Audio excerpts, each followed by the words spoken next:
Detonasiyada Deto xəbər.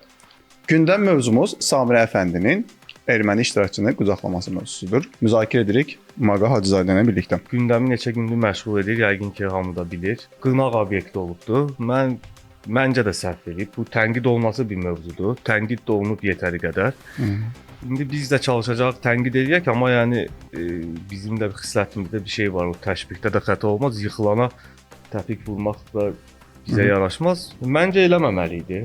Hələ tezdir elə şeylərə. Çünki başa düşürəm sülh müqaviləsi olacaq, olmalıdır da biz nə qədər müharibə şəraitində yaşasıq. Bizim də haqqımızdır rahat yaşamaq, əsgərlərimizi rahat əskərə göndərmək. Bəzi şeyləri də unutmamaq lazımdır.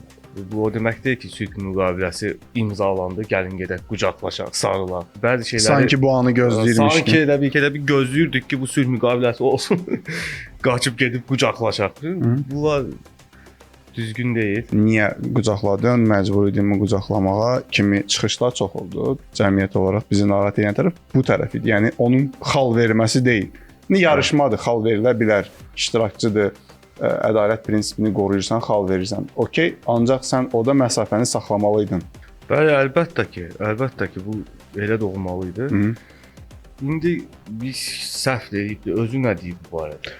Özünün çıxışında peşman olmadığını vurğulayır. Əsas o alovun üstünə benzin atması məsələsi peşman deyiləm məsələsi idi. Sən orada hərəkət etdin. Hələ orada biraz banan mövzusu da var idi. Orada banan verirlər, bu dişdir. O da çox tənqid olundu. Hərəkətlərinin heç birisi bəyənilməyib də. Yəni bu da üstünə qucaqlaması da son nöqtə idi ki, yəni hər şeyi bitirsin özü haqqında. İndi əgər peşman deyiləm deyibsə daha nə deyə bilərik? Bu qədər tənqid olunmağı haqq eləyib.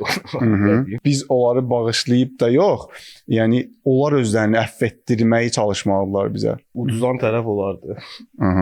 Barışmağa istəyirlər, addım atsınlar. Belə bir başlıqda var. Erməni blogerin çıxışı da bu aralar gündəm oldu ki, o çıxışında deyir ki, rusca danışır orada. Azərbaycan qızları erməni kişilərini qucaqlamaq üçün şəhid qardaşlarını unudurlar. Biz bu axırıncı müharibədən sonra Ermənistanda kişi qoymuşuq.